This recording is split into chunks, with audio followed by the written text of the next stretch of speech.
Good evening, everyone. I'm David Liebtag, Ohel's School Services Director, and I will be serving as your moderator this evening. Welcome to our TheraZoom webinar entitled Growing Up with ADHD, Surviving and Thriving into Adulthood. Ohel has been offering these TheraZoom webinars since the pandemic began months ago. They've been just part of the way we've transitioned our services during a very traumatic time. It's always been Ohel's mission to care for the emotional, developmental, and mental health needs of our community. When the COVID crisis struck, we found ways really overnight to reach out using new methods and techniques to continue to help our community and the individuals in our care. We made sure, even at the height of the crisis, that we continued our in-person services to individuals with developmental disabilities living in our residences, maintained our many services, and even provided Zoom therapy sessions through our Tikva treatment clinic. And in Ohel School Services divisions, we pivoted and found new ways for educators and parents to help children learn how to navigate this very difficult situation. School administrators and mental health professionals who would like more information regarding our school support services should contact me via email, which I will post in the chat. Before we begin, I would like to acknowledge UJA Federation, who have been in the forefront in providing support to the entire Jewish community during the crisis period. I would also like to thank OHEL's lay leadership, led by co-presidents Mel Zachter and Jay Kestenbaum, for their guidance and encouragement, as well as my colleagues, OHEL's CEO David Mandel and OHEL's Director of Children's Services Civi Ryder, for their professional leadership for both promoting these presentations and for steering the ship of mental health services during this very stormy period of the COVID pandemic. And now, I'm so pleased to welcome our presenters this evening, Dr. Nachi Felt and Dr. Norman Blumenthal, to present our program. Last month, I would have called Nachi Mr. Felt, but today I'll call him Dr. Felt because he just received his doctorate in clinical psychology. He learned in Yeshiva Chavetz Chaim for 15 years and has served as a Rebbe in their Mesivta High School. He is presently studying for rabbinical ordination at Yeshiva University. He has a very interesting background, which he will share with you this evening. What brings him to our panel this evening is that he grew up as a child with ADHD and now as an adult still has ADHD. He will discuss his journey and the methodology that he has developed to bring him to this day. Dr. Felt will be followed by Dr. Norman Blumenthal. Dr. Blumenthal, who was also Dr. Blumenthal last month, is a clinical psychologist and OHEL's Director of Trauma and Crisis Response. He has been in the forefront of helping families deal with the pain of grief and loss and has presented hundreds of presentations during this health crisis that has brought consolation and solace to many. Dr. Blumenthal will discuss how parents of children with ADHD can also guide their children on a successful journey. Just a little housekeeping. First, this session is being recorded and will be available to the larger public through OHEL's website in approximately a week. Those of you who want to contact Dr. Felt or Dr. Blumenthal personally can reach them via their emails, which they will post in the chat function as well. We have had a number of questions that have been previously submitted for our presenters, and time permitting, we will entertain additional questions via the Q&A function, which is on the bottom of your screen. Finally, we ask that you complete a short questionnaire that will appear in your browser after the program is over to provide feedback and help us plan for future webinars. And now it's my esteemed pleasure to introduce Dr. Nachi Felt, who will share his journey from ADD to PhD. Dr. Felt. Thank you, Rabbi Liebtag. Thanks to the entire OL team for helping get this on the air. And a deep thank you to Dr. Blumenthal for inviting me to share with everyone. Thank you all for coming. I'm very excited for this. I'll divide my presentation into two parts. So the first part is going to be my lived experience of ADHD. And the second part is going to be my effective ADHD coping skills. So we're going to start at the beginning, which is my experience with ADHD. And I call this part kind of named after the famous song, Crazy Train, because everyone knows that it's a wild ride. No one knows where it's going, especially the driver. And the one thing we do know is that it's always racing full steam ahead. And all of us are praying that it just doesn't go off the rails. So there are three major themes of my childhood and adult experience with ADHD. I'll list them in order first, and then I'll circle back and elaborate on each one of them. So the first is constant confusion. The second is an incredible sense of isolation. And the third, which is really the most meaningful and pervasive, is a deep sense of shame. So again, constant confusion, incredible isolation, and a deep sense of shame. These were the major themes of my basically first 15 to 20 years of my life. And I'm going to start with constant confusion. My earliest memories almost always include my confusion about what was going on. I never quite knew what was expected from me, where I was supposed to be, or even why I was doing something, like whatever I was in the middle of. There are still pockets in my mind where I sincerely do not hear instructions. I don't see the signs. I don't know where to put my homework, or even if I had homework that night. I still remember, like, when getting yelled at or scolded at as a child, how I just remember feeling lost and confused. I honestly had no idea what was expected of me or what I did wrong. What I did know was that everyone else did. And everyone else kind of knew what was going on or what they had to do, which leads to the second theme, which is incredible isolation. It's one thing I always knew, right? And I always felt that. I felt different. I always felt out of it, not included, not like everyone else, not really getting it. I was never like the other normal kids. That feeling followed me throughout my life to this very day.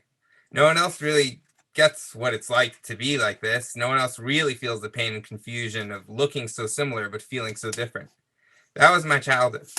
No one else went through 5 schools by the time it was 13. And all in grade school was physically carried out of 2nd grade by my Rebbe, and kicking a middle school principal in a very painful and indecent place, or just plain up going to Philadelphia and calling my mother from there. I don't know, I was in 2nd, 3rd grade. Imagine that call. Don't worry, I saw the Liberty Bell. The final and most pervasive theme was really a deep sense of shame. I knew I was different. I also knew that I couldn't do what everyone else was doing so effortlessly. I always felt damaged, broken, like I wasn't good enough, that I couldn't be good enough, and never would be. In fact, looking at this with a psychoanalytical perspective, my internal comfort zone became one of inadequacy, that I always would mess up, and it was just a matter of how or when. I became very good at always finding my flaws, where I messed up, where I wasn't good enough. I was in a perpetual state of embarrassment of who and what I was and what I wasn't, which was never good enough. The feeling of deep shame and embarrassment followed me through each of the schools I was expelled from. My poor siblings were shuffled along with me so that future teachers wouldn't know or judge them by the terror of their older brother. I developed a super critical self-image and a very nasty internal dialogue that always berated me and beat me up for never being good enough, never getting it right. Sometimes I cry for that child. I know that whatever the adults or others in his life said to him, they will never be as bad as what he said to himself, which is that he's broken. So now we're up to the $1 million question. So what changed? How did I get here? What am I doing on this seminar?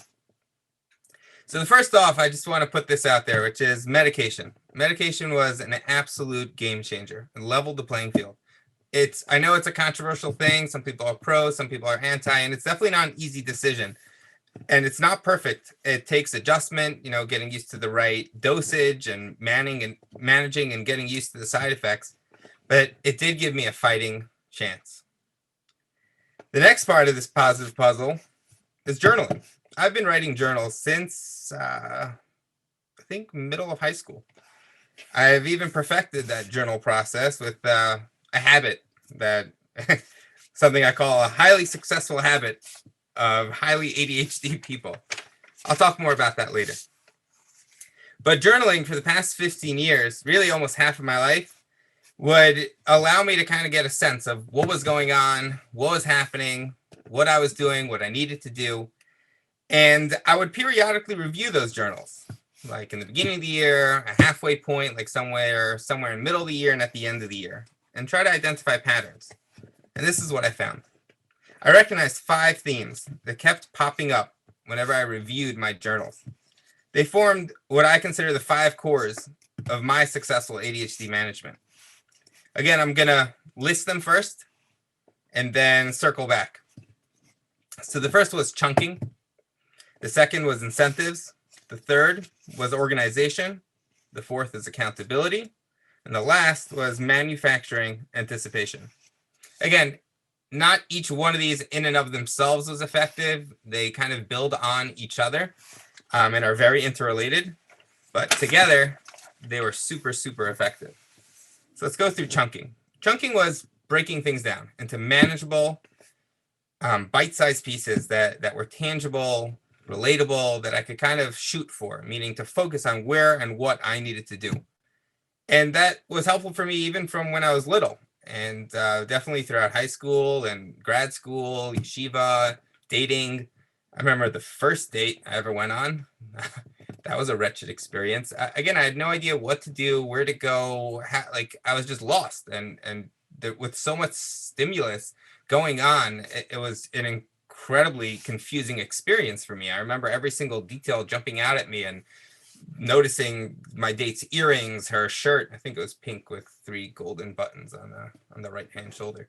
But like all these things were just popping out at me, and I didn't know what to do with it. And again, I know that I didn't enjoy, that feeling of being out of control, and neither did my date. But again, when I came back and kind of restarted, I came back with a focus on what to do, right? So I think the advice I got from the many concerned female relatives in my family was just shut up and listen. And so I did that. I came to dates and just shut up and listen. It was good for dating, and it was great for marriage too. That just breaking it down to a simple, almost manageable thing just made it easier for me to focus on what I could do. Instead of living in this constant confusion, I could just focus on what I need to do, just focus on what I have to do. So that was incredibly helpful. Breaking things down, micro goals, making small bite-sized pieces. Next was incentives. Incentives don't have to be, but aren't limited to, obviously, bribing. Like, again, I've used that and still use that on myself, but there are certain things that are just inherently enjoyable. Just the success. There's almost nothing as, exhilarating and proud for an ADHD person to check off a box. There's nothing more enjoyable to check off a box. It could be anything. It could be waking up in the morning and making your bed, check a box. Brushing my teeth, check the box. It's building on the successes. It's proving to myself, hey, look, there is something I could do. There's something that I can do. And giving myself that reward for it made it more tangible. And again, I would use that in many different contexts, like, for instance, graduate school, right? So chapter 2 of writing a dissertation is incredibly onerous and difficult process. It's where you have to kind of collect all of the research you've done and present it.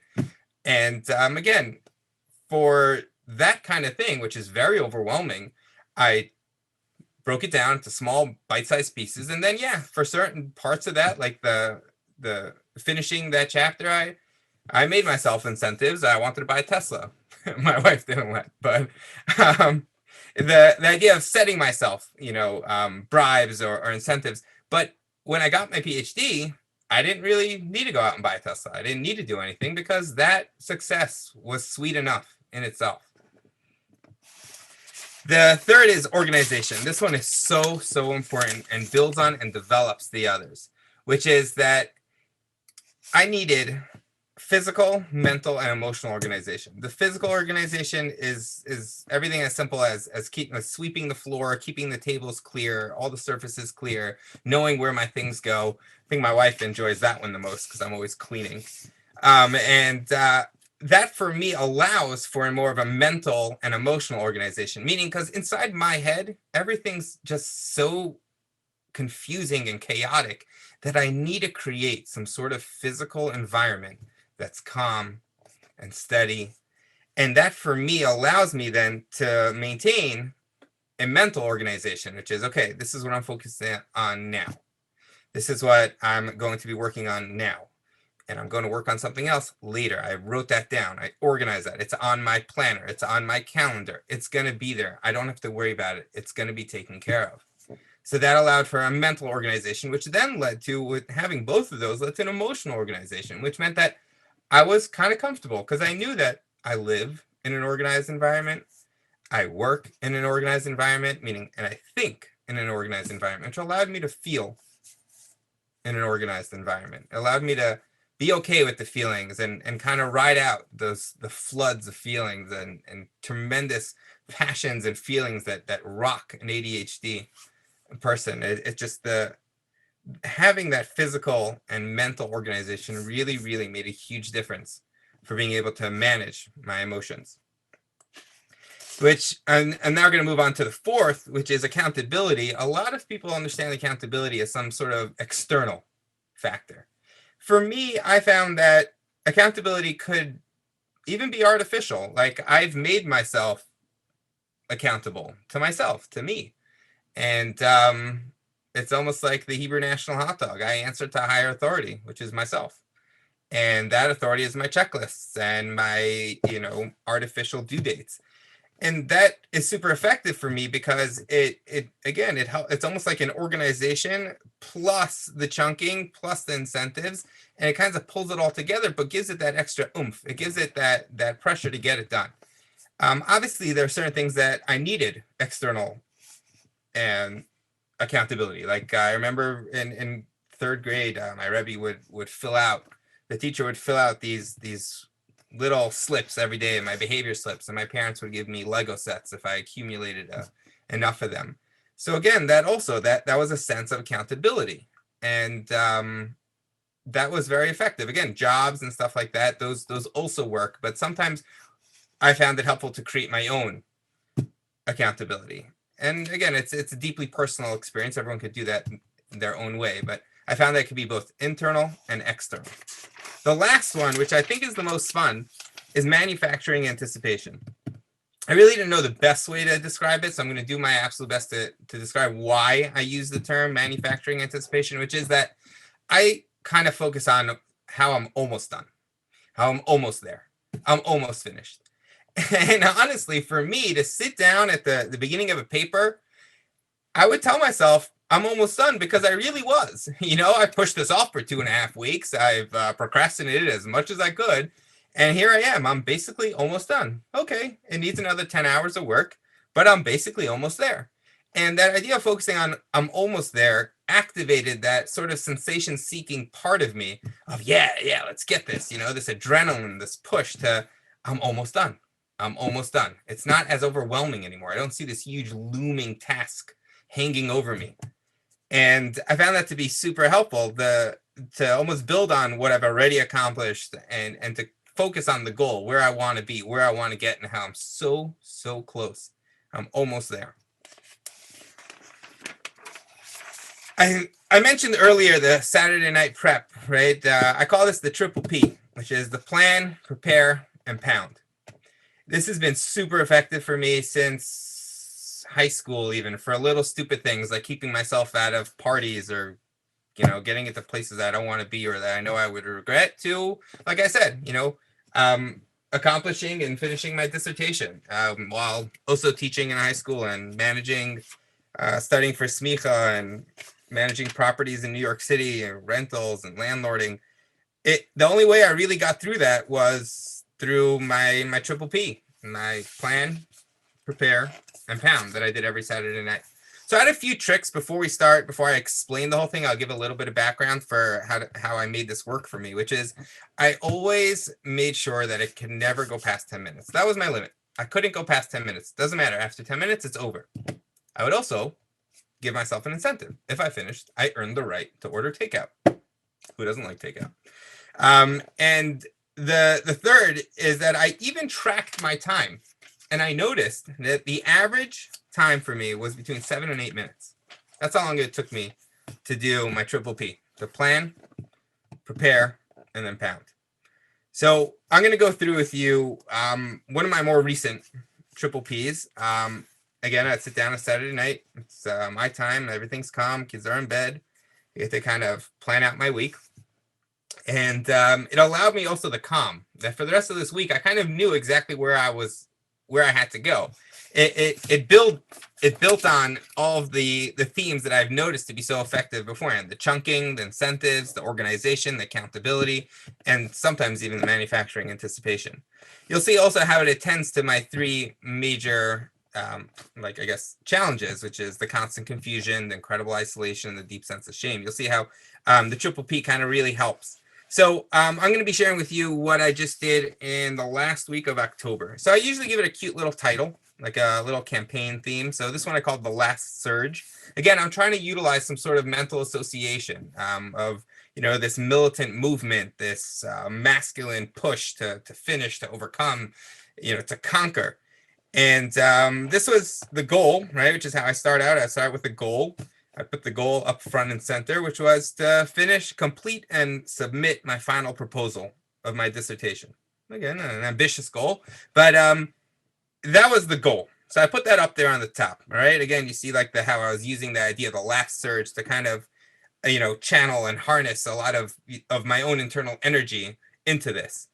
I would then go through 3 parts to every single triple P, which is after I state my goal, I would then do a clarification, follow that up with the challenges, the potential challenges I anticipate, and then how I'm going to actualize my goal. So I'm going to go through them with you so you can see how I did it. Again, everyone is unique. It could be done very simply and, in your own way. Obviously, I don't think using a militant word association is going to help a 12-year-old girl, but for me, this is what was effective for me. Here I clarify it. So it's almost like giving myself a prep talk in the clarifying stage. I kind of act as my own football coach and give like this super pump up right before the big game. So here I wrote, the hardest part is presenting the results and making charts and tables.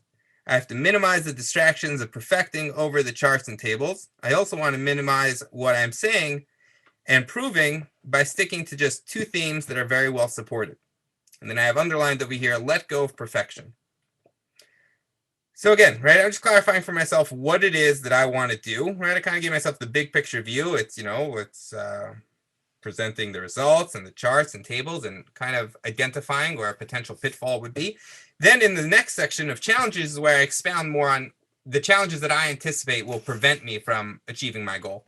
So that over here, I've listed doing this too late at night or too close to when I have to work, right? That makes sense. I'd be a little too distracted to clearly articulate the data. Surfing the web, I think everyone can relate to that one. Going on to Amazon to find that deal or check the prices on something at Nordstrom, or even like what I would most often distract myself with is other research that's just not directly related to my study. And I would kind of rationalize, but it's so interesting and maybe it could help. But again, that was what I considered a distraction, a potential distraction. So the last part of the triple P, right, of where I plan, prepare, and pound is the pounding part, right? So how am I going to pound? How am I going to do this? How am I going to accomplish my goal that I already stated in the top here to complete and submit that final proposal? So I wrote down here a few. This is what I wrote. I wrote, turn off the internet for that week, meaning obviously after I get home or after I didn't need it, if I didn't need it for Zoom or whatever, teaching online, turn off the internet. Boom, it's off, right? Meaning I already have the data. I collected all of the articles. I've sifted through the research. It's now just me. It's up to me and my data. So turn off the internet. Just get rid of it. There's actually apps that I have found to be very helpful. They make it for writers and artists or just people like me. The next is I have a cute one here that says keep the door open. Obviously, I'm assuming that the rationale there is so that if my wife walks by, I would be too embarrassed to be on Amazon or doing something that, is not the work that she's, holding down the fort to support. And then I have over here the third and final one I wrote was stick to quotas. I found quotas to be very successful. Right? Again, right? It makes sense. That's incentives, it's chunking, it's organization and accountability. It also helped with the manufacturing anticipation because as I finished each one, as I checked off those beautiful, delicious boxes, I would feel good. Like I'm almost done. I'm almost there. This was super, super effective for me, and I found it to be very helpful. Again, everyone could find their own thing, but I know that this, in tandem with with the fact that I still remember a conversation my father had with me when I was very young about medication that still stays with me. And I wanted to circle back to that, which is he shared with me, it was like one of those awkward birds and the bees talks, or at least it felt that awkward, which was my father explained to me that he's like, listen, you have, you're missing a chemical in your brain. Okay, I mean, I felt like I was missing a lot more. But he said, and taking this medication can help you. I think he was trying to address an issue, which was that I was resisting. I didn't want to take it. I didn't want to feel like I was a case that, needed medication forced down me. But so he had like a little bit like a man-to-man conversation. I don't think I was in high school then. I think it was even before high school, meaning I was younger.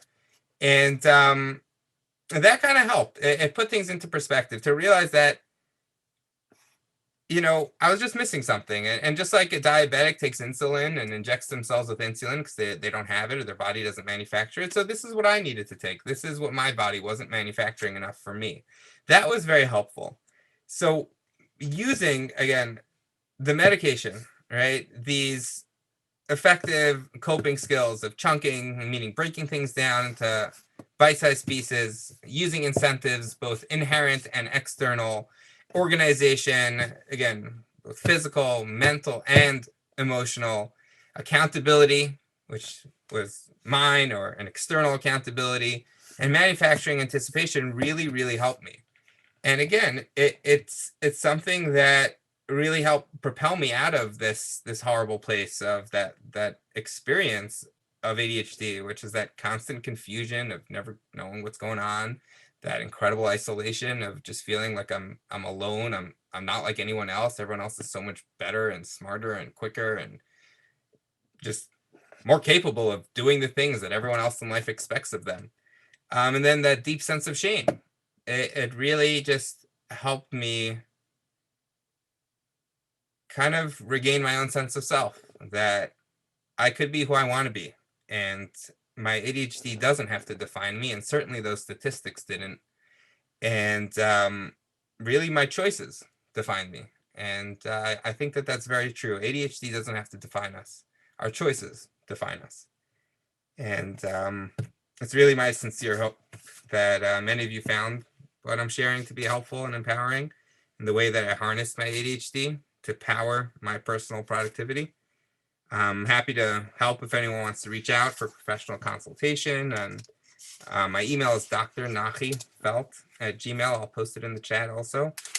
But I want to take this opportunity to just, again, thank Dr. Blumenthal for inviting me to share my story. I really hope that I was able to leave people a little bit more inspired and hopefully, with God's help, more empowered.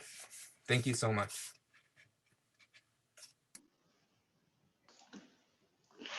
Okay, thank you very much, Dr. Felt. And that was a great presentation. And I think I know I benefited enormously from it. I'm really, in this case, the background music. It's really what he had to present was really the main point, and I think so much of what, again, we can get a lot out of. And I want to maybe general. I'm going to speak only for about 10 minutes. I want to leave time for questions, etc. I think this brings home a more general message as well, which is the unique contribution that someone who's lived through something and mastered and triumphed over it, and what they can do in terms of helping others. So much of what we deal with, especially in the area of mental health, of personal challenges, are such that knowing, first of all, it should be, and one of the main points we're hoping to accomplish is that those who have ADHD or have loved ones who have ADHD can have that hope that their child or their loved one can be as successful as Dr. Felt is, but also that immediate experience. I'm actually reminded, as I was listening to Dr. Felt, an experience I had very early in my career, which I think was similar. I was referred a child, and as was the custom, I still do it, but I would first meet with the parents, get a background, get history, and then I would meet with the child and intermittently meet with the parents.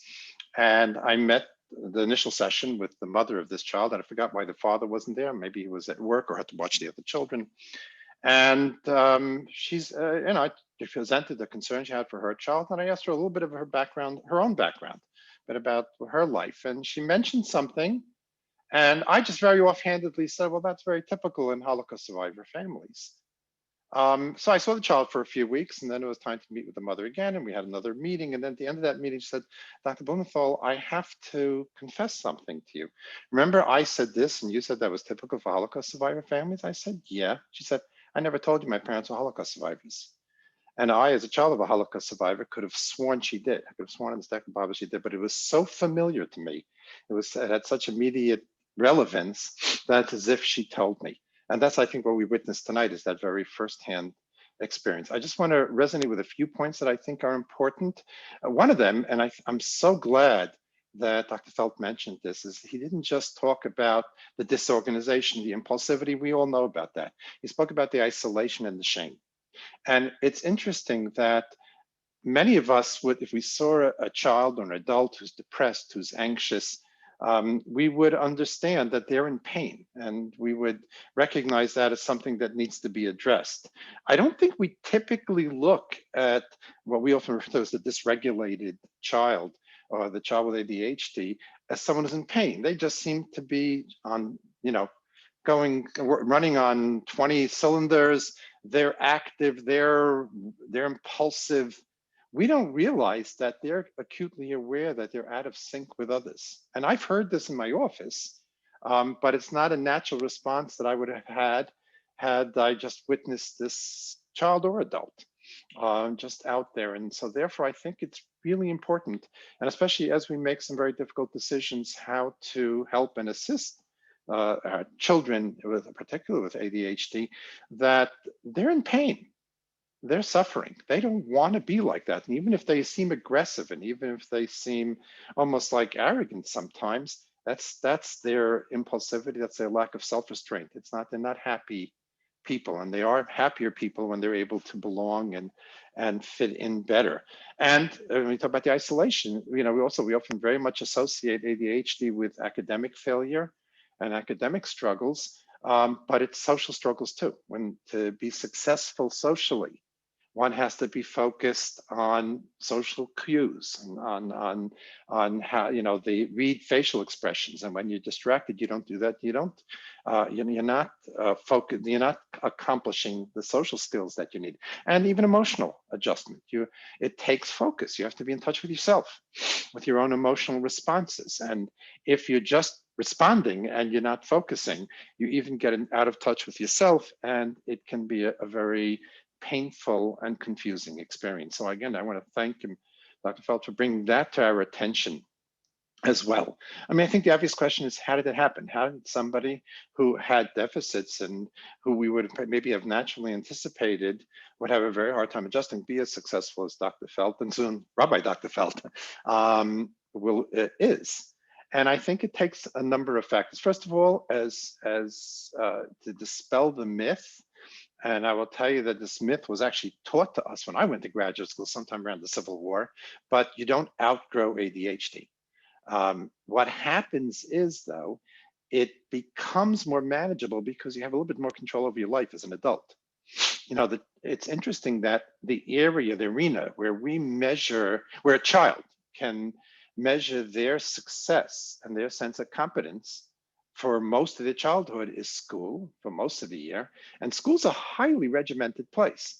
And for someone with this type of disposition, it's very hard to succeed. Once you become an adult, you don't have to sit behind a desk all day. You don't have to raise your hand and ask to go to the bathroom. And in fact, sometimes, and that's something else I want to touch upon, the ADHD can become an asset. The energy, the hyper focus on one thing to the disregard of other things, the creativity, which is very much part of ADHD, suddenly becomes an asset. The other thing, by the way, I often mention is, especially for those ADHD adults who are successful, many of them have secretaries, and usually very organized secretaries. Some of the ADHD adults that I know have the most OCD secretaries imaginable, and they organize their world for them. So I often say, if we could send every ADHD child to school with a secretary, they'd probably do a lot better.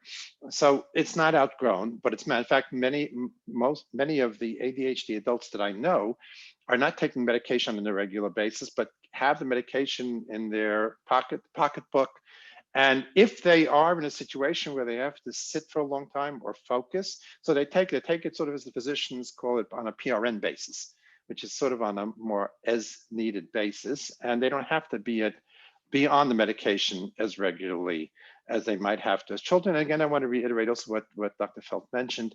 I know it's controversial, I know it's difficult, and sometimes you just don't want to alter your child's biochemistry, etc. But there's nothing that works as effectively as medication. And we take medication for many different situations, ailments, etc. And this is no different. And the medications, excuse me, have been around for by now 70 years or so. So we would know if there was any kind of serious side effects. There are side effects, and sometimes they even have to be stopped, but they're being administered by very competent and trained professionals, and they have a pretty good track record. And I even though, as I said, sometimes it's begrudging, and there are other types of interventions that can be done, but none really as yet as effective as medication. I think medication, as it did now, has to get its due. The other thing that we see implicit in Dr. Feld's story is the acceptance that it's not, that's who they are. That's who the person with ADHD is. It's not something they choose to do, and it's certainly not something because of being poorly parented. It's their biochemistry, whatever. I'm not going to go into which brain chemistry and which neurotransmitters there's too little of, too much of, but it is just how they're made. And you can't punish or shape or change someone from their basic constitutional self, from who they are. We can shape someone, or we can pressure someone to work at it and to try to, as Dr. Felt dramatically demonstrated, work around the problem and compensate, and we can help. One of the things I sometimes recommend for parents of children with ADHD is have two sets of books, have the two sets of textbooks. So you know as well as I do, if they have a social studies assignment, they bring home their math book. And if they have a science assignment, they're bringing home they're bringing home nothing. And they're not taking down the homework. Have homework, but now today with homework being posted online, it's much simpler. But compensate, work around the problem. The ADHD child is the one who should be sent to the office for different items, or should be given breaks during the classroom.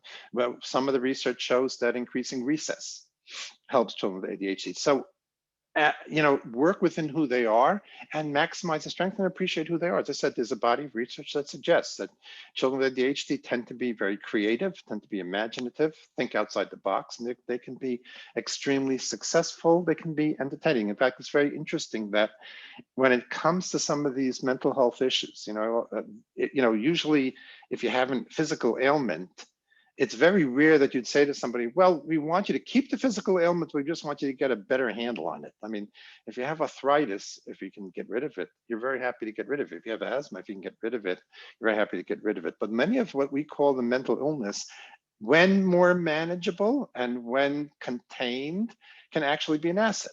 As I said, there's a thin line between depression and sensitivity. There's a thin line between anxiety and ambition. And there's a thin line between ADHD and being enthusiastic, energetic, and being creative. And we should maximize those capabilities. And now how you work with the child, I'm going to just take another minute or two because I really want to take the questions. For the younger child, you shape them, you try to direct them. And when necessary, we use medication. Once a child reaches adolescence, you can introduce to the child the concept of understanding themselves. Now, what do I mean is that the cognitively, the capacity to see, to be able to understand how other people look at you. How do other people look at you, and what are your characteristics that are manifested to others? That cognitive capacity only develops in adolescence. That's why adolescence is when you develop an identity, because you start thinking about how other people think about you. So to have that kind of conversation, one conversation was, yes, there's a chemical missing in your brain, but to have a conversation is, look, you have a condition called ADHD, or you are by nature rather you can be easily distracted, or you have a singular focus to the exclusion of other things. You tend to be impulsive. To talk about the person, about who they are, and if channeled in the right direction, it can be really to your credit, but they might require, especially in school, doing these various things. Again, Dr. Phelps described so beautifully. And to compensate, that can be a conversation you can have more readily with an adolescent child, so they know themselves, and everybody has their different vulnerabilities, their different Achilles heels, and to present that to them in that spirit, not judgmentally, and not because with the demand that they change inherently who they are, but let's maximize your assets, and let's minimize the ways that the manner and fashion in which this situation interferes with your functioning can be very important conversation, and can be really a lifesaver, and can ensure the success, again, the success that we witnessed firsthand tonight. And I want to just conclude with 2 points. Please don't give up hope, and please don't see yourself as parents as failures. If you think you're a failure, your child will feel like a failure. Children come into this world. I mean, when parents are not everything, children come into the world with various dispositions, with various genetic predispositions. Children are affected by so many other influences. Someone once said that the parent as the dominant figure in the child's life began to erode with Alexander Graham Bell. So much outside influence can come in. It's very rare that I can say that the situation I dealt with were because parents were inept. Parents, if anything, sometimes the child poses very huge challenges, but most parents that I deal with are remarkable people who are trying their darndest to, and are giving and are sacrificing a lot for their child's success. So I know it can be challenging, it can be hard, but please don't personalize it. The other thing that I think is a little hopeful, maybe actually the outcome of the pandemic, because most of these theorisms about the pandemic, we went a little bit on tangent today, maybe it's our own ADHD, but as we are using more and more remote learning, I think what we're going to find, even God willing soon, this pandemic is over, we're going to be using a lot more technology in the classroom. And first of all, and another thing that's interesting in terms of our current society is that we have placed quite an emphasis on diversity and not wanting to be more uniform. Maybe we'll have a greater appreciation for all the children who are in varying ways are different, but also as we use technology more in the classroom, we can tailor education more and more to the specific child. And we already see in schools that children are going from the computer to the teacher and from the computer to the teacher. And programmatic education geared to the ADHD child, for example, as Dr. Felt mentioned, maybe with those boxes and maybe with spurts of learning, and not just focused for extended period of time on one subject. As we develop this technology, I think we'll be able to tailor to all children more individually the kind of instruction that they need. And we'll also come to appreciate then that we're not all cut from the same cloth. And there are many different types of children with many different types of strengths, weaknesses, or just different ways of functioning, experiencing the world. And we can educate them all together in the same setting and embracing them all. So again, I thank Dr. Felt. I think, by the way, I want to especially thank our technology team and thank Laura Barth, who also organized this. And I'd like to now hand it over to Rabbi Liebtag, who will present some of the questions to myself and Dr. Felt. Yeah. And there were many, many questions. First of all, thank you, Dr. Blumenthal. Thank you, Dr. Felt. From the comments that I've seen, is warmly received. I wish we had enough time to answer all these questions. We have a number of questions. I'm trying to combine them together from parents of children with ADHD. They want to address the issue, which I think Dr. Blumenthal mentioned, also Dr. Felt mentioned as well, but more precise means how to deal with the shame of the child with ADHD and how to explain it. I think Dr. Felt said that his father talked about a chemical that was missing, but are there other suggestions that you have how to explain this to children, some who think that there's something wrong with them? Either of you can take that question. Dr. Felt, you can turn your camera on also.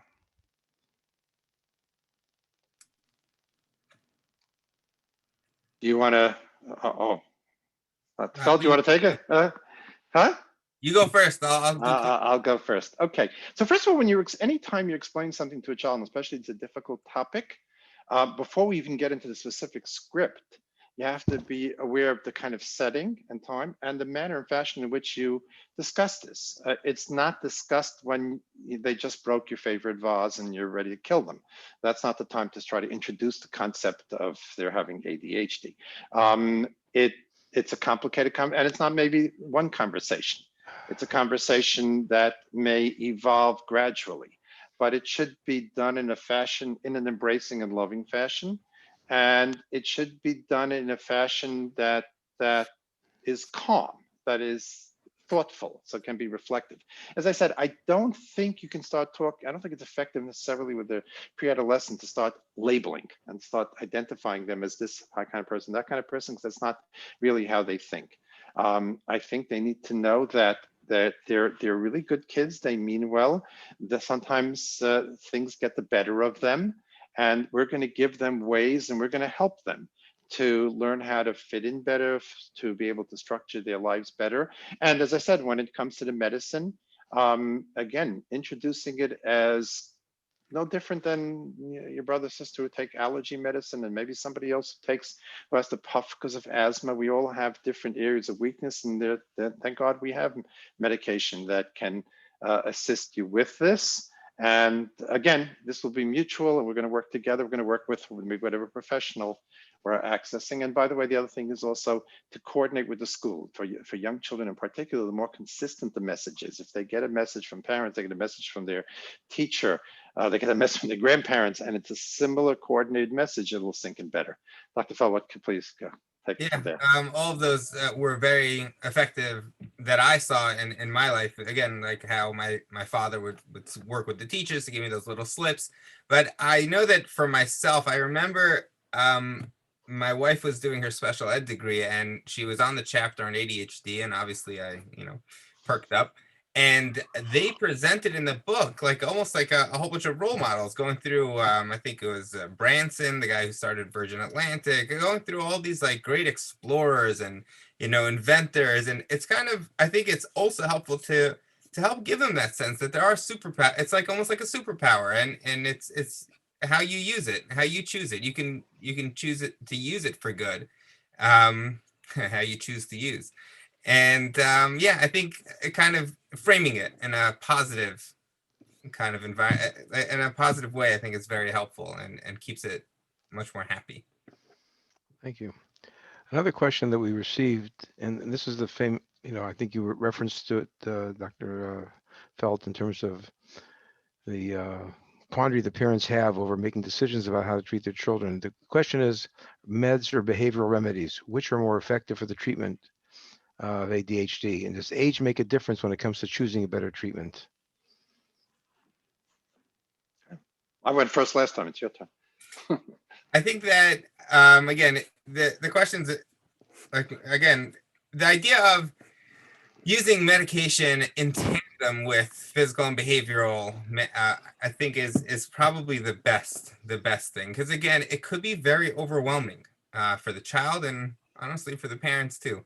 So I think putting all your eggs in one basket is always risky, and sometimes it's fairly inadequate, and it's almost not fair to the child's sense of development and the crushed self-esteem that you risk for those years where you're trying to figure out alternative methods. Again, I'm not making the decision for anyone. I'm just saying that it's very important to weigh the tremendous toll and risks of those early developmental years, and what that emotional toll could take and how it could affect that child forever.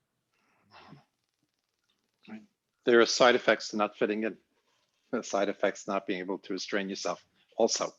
There are some of the alternatives, none of which really, as I said, are effective medication. Some weak data that diet makes a difference, and again, why not make that part of the treatment regimen? They have those pedals, the desk pedals, so that the kid can expend energy.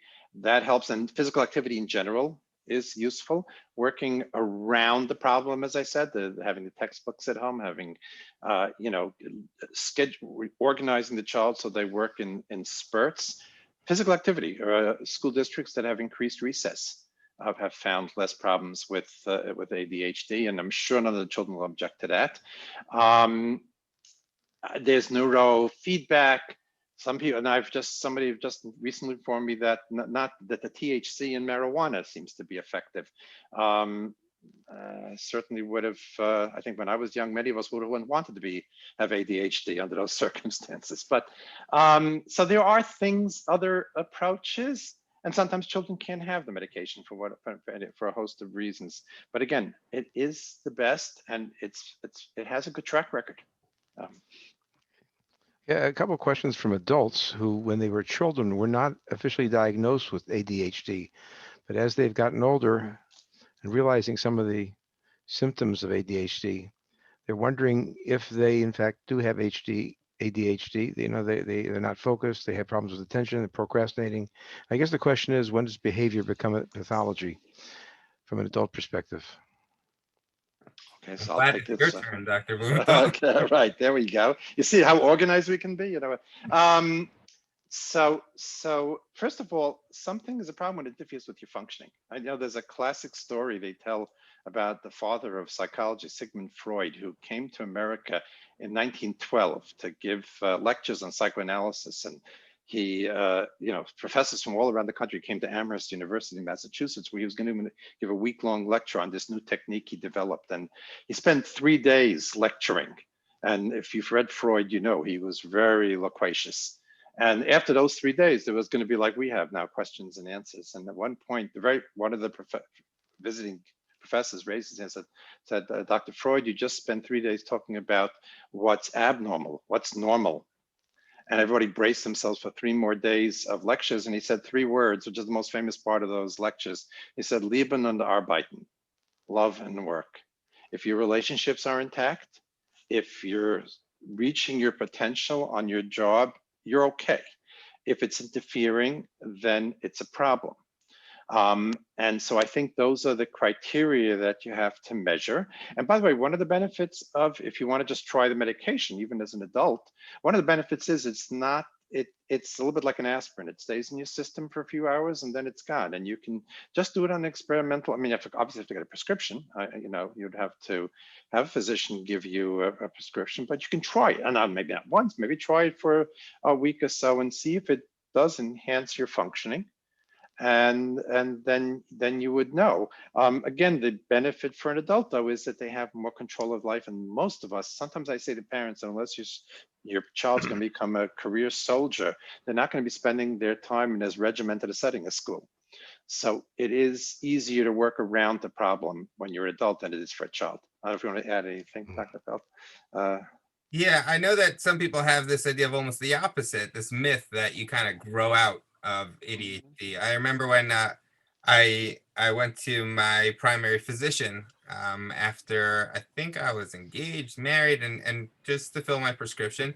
He's like, "Wait, you're still taking medication?" I was like, "Dude, now I have a woman I have to take care of. I have a job I have to do. I'm in coal all day. I need it now more than ever." And I think that, again, like Dr. Blumenthal said, maybe experimenting, see if that really makes a significant difference. But I think also the management skills, it's almost like the diabetic's diet, you know, like what's the diabetic's diet? You know, not so many sweets, not too much salt, and don't eat too much fats, exercise. Like we should all be doing that. So I think that these skills of, you know, breaking things down into manageable tasks, and incentivizing ourselves, organization, accountability, these things are good for everyone. Like, again, I think that trying to develop these healthy habits is definitely can't hurt. Okay. A couple of questions from parents regarding parenting, disciplining their ADHD child. They realize the child's behavior is impulsive and they're not trying to be, you know, disrespectful, but they have to discipline the child. Any resources you could recommend or suggestions that you have? I think that disciplining, again, within the context of tonight's theme, is to recognize that the kid usually knows what he did and oftentimes feels worse about it than you do. Again, he doesn't know how much the vase cost. But I think that it's important to focus on firm boundaries that allow the child to feel safe and to know where to go, what direction to go in. and that any and all of the disciplining should really just be a sense of consequences, or a way to kind of engender a greater adherence to the desired behavior, meaning allowing the kid to know what he should be doing, to focus on what he should do and not on what he did wrong or what he shouldn't be doing, I think is very, very effective. Again, to focus on what they should be doing and to help, help them work with you collaboratively on focusing on how could we do whatever it is that goal is together. Yeah, I'd only add also, and this applies to ADHD, non-ADHD children, the best discipline is when you're not really angry, when you're just doing your job. And don't think you're fooling a child. Children have radar. They know when you're really angry, and they know when you're just doing your parenting job. The only thing I would say that maybe with a child like with ADHD, you have to be careful is that if you are disciplining, to have consistent themes. They're not great at focusing, and therefore, if it's not focusing, they don't retain. But if you use the same themes, the same words, the same precautionary statements, they'll internalize it and then apply them themselves. A couple of questions looking forward to as ADHD children grow up. Are there specific career choices or fields or positions that you feel are most suitable for an ADHD child, like being a psychologist or a rabbi? Okay. Yeah, please. Psychology is great, because you really don't have to pay attention when your patient's talking to you. So no, I'm sorry. But, I do think that more sedentary jobs are not for the ADHD child. I think they're much better at more imaginative, creative, energetic kind of thing. They do great on the stock market because there is that intensity, that quick movement. I don't think they make great accountants or actuaries. They're very good administrators sometimes also because they can multitask like crazy. And again, then they'll usually have secretaries who organize them. But also the other thing that I think is important is that, and that's maybe where they would do well, probably in an area of mental health, as I said, they think out of the box. They don't feel bound by convention. And therefore, a career that requires more creative, imaginative kind of thinking or flexibility of thinking would be more ideally suited for them. Again, Dr. Felton, if you have anything you want to add. Yeah, it's funny enough. I'm sure a lot of people on this chat may even relate to this, but ADHD is really effective for being an amazing teacher. Just the constant stimulation of having to make a million decisions all at once, every single second for each student, and it's an incredibly satisfying, stimulating and satisfying experience for the ADHD adult. But again, yeah, anything that's tremendous stimulus or that provides some sort of sensory seeking satisfaction for that profile would be very helpful.